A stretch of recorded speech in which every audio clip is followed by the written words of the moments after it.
So some wonderful works there by the wonderful Uncle Ebo Whyte. He has a new play coming out. Of course, I need to read out some of his accolades, just some of the awards. He currently holds the Family Values Award, the Legacy Person of the Year, the Women in Creative Industry Award for his positive portrayal of women, the Springboard Personality of the Year for 2011, the UT Ghanaian Entrepreneur Foundation, and Award for Most Promising Entrepreneur for 2011. Keeps going on and on. He has written over 21 plays.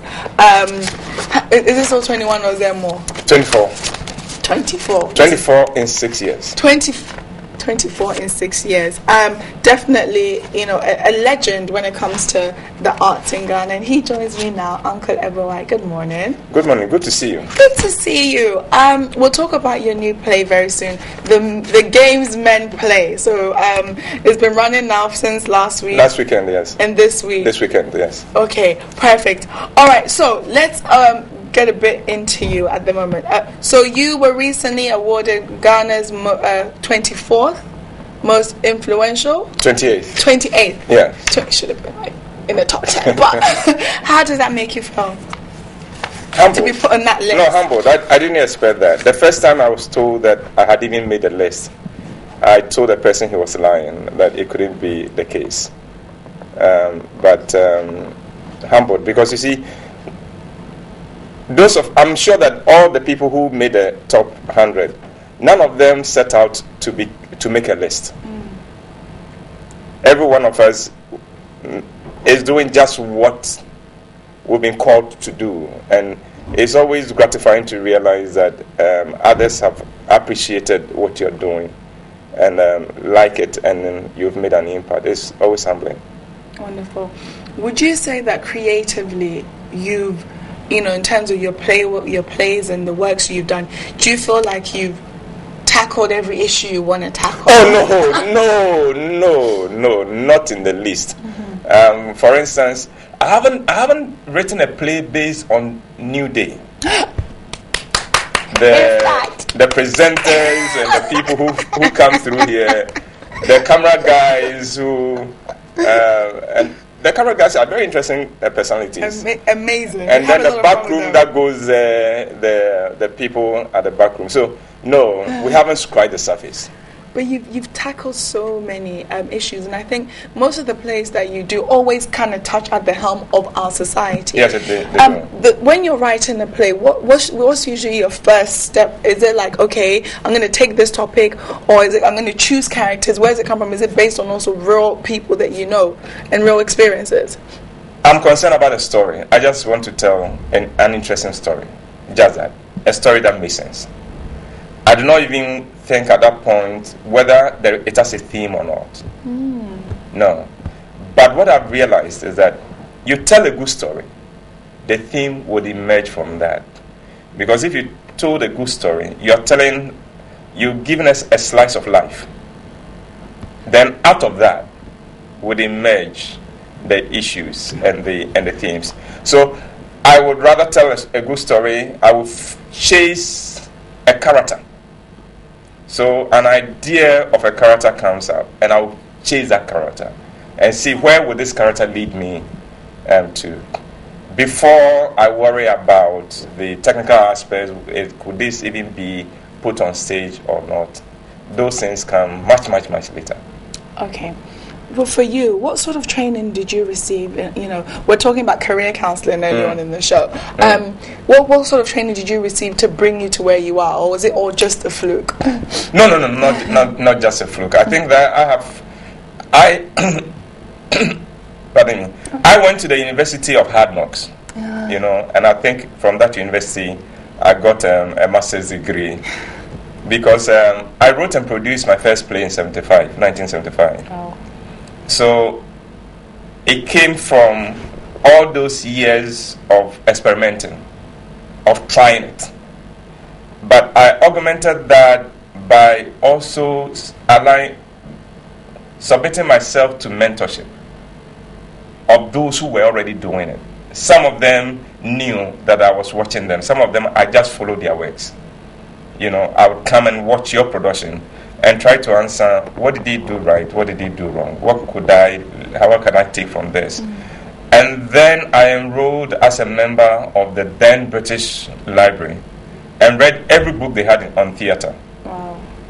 So even though I may not have had a formal training in theatre, but I doubt if there's anyone who's had more training than I have because of the interest and the following of the passion that I knew I had. And it was passion-led. It was passion.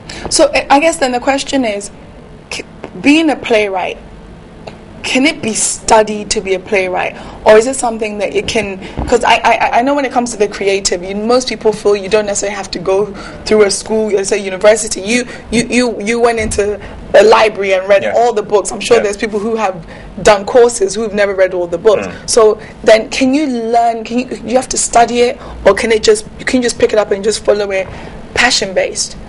Well, let me tell you, one of my biggest regrets is that I didn't have a formal training. I wish I had, because then my learning curve would have been shorter. Okay. Do you understand Yes. me? So I am not here to downplay formal training in any respect. But having said that, I also recognize that my varied background also gives me advantages that someone with just a formal training may not have. For instance, I have worked in marketing, I have worked in finance, and things like that. So I bring all that into my productions, so that my production is not just somebody who is technically astute, but who also has a background in marketing, in finance, and all that comes into the mix. But to go back to your question, can these things be taught? Yes, they can be taught, but you must also have, if they teach and you don't have the interest, it doesn't matter how much we fill your head with knowledge and with information. If you don't have the interest, trust me, you will not put in the hours that you need. You will not put in the sacrifice that you need, because you cannot have a normal social life. You can't be a writer at the level that I am, and so think that you can hang out every now and then with friends. It's not going to be possible. So the occasions that I have to meet people and socialize are wonderful, because they are few and far between. So are you ready to pay the price? Are you ready to sacrifice everything for it? Because writing is a very jealous wife. It won't allow you to have any girlfriends. And it's time consuming, I get that. Well, it is, yes. Of course it is. It is. Okay. It is, because you can start a play, but you wouldn't know how soon you will finish it. And you can't rush it. It's a creative process. Yes, you can't rush it. You need to let it come. Yes. Well, one of the things obviously we all know about Roverman Productions is the business entity behind it. Yes. There's a lot of maybe playwright groups, or there's a lot of playwrights who usually, in the arts we call it struggling, who really find it hard to get sponsorship, to get themselves on the level that Roverman Productions has been able to. You actually just mentioned about the fact that you worked in finance, and so support us. No, I am saying that I am giving you a platform that will enable you to position your product and your brand in the best possible way. I'm giving you a platform that no other platform can give you in positioning your brand. And then I'll go down and show you what benefits would accrue to you in associating with my brand. Because in associating with my brand, you would enhance your brand. Take that argument to any marketing manager, and if he doesn't buy it, he should be fired. I like that. I hope you're taking notes, everyone. Okay, well, you mentioned something earlier on, the fact that being a playwright and writing is a very jealous girlfriend. Right. So with that jealous said, wife. Jealous wife. That will not entertain any girlfriend. Any girlfriend. Yes. So then, how does your real wife and your family, deal with it? Even though, how does your family deal with the fact that your wife has to deal with your other wife? Yes. They struggle with it. To some extent, they are used to it, but still, it never gets easy. It never gets easy. because you may come to my study and I may be sitting down. I may be sitting down like this. But don't talk to me because I'm working. Do you understand me? You're not just sitting there. No, I'm working. Yes. Whereas the average person, you would have to be behind a computer or something for people to believe that you are working. But you enter the room and you sit, and he's sitting there doing nothing. And yet he says he's working. And that is tough. So because of that, I do a lot of my writing in the night after the family is asleep. Okay. So you're a night owl? Yes. And I can write through the night and then crash out during the day. Oh, okay. That's good. Okay, but then you're not just a playwright. You direct. I direct and produce. You direct, you produce. Yes. And obviously what most people don't understand, sometimes rehearsals can be 2-3 months. I've done plays in the past. You can be rehearsing 5 days a week. Yes. So with not just playwriting, not just directing, not just producing, I'm sure you're also technical. I'm sure sometimes you even have a hand at things like costume and lights. Yes. So I'm sure you're pretty hands-on. Yes. So it's like, when do you get a time to just relax? What I've found is that we have 24 hours in a day. They are enough if you get your priorities right. Okay.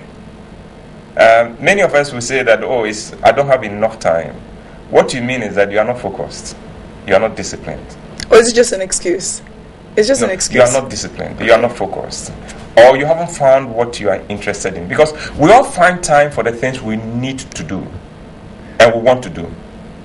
Or we have to do. Like, if you have to be at work, we'll find the time. That's true. We'll find the time for it. But when we don't want to do it, then we say, I wanted to do it, but there wasn't enough time. No, there is more than enough time.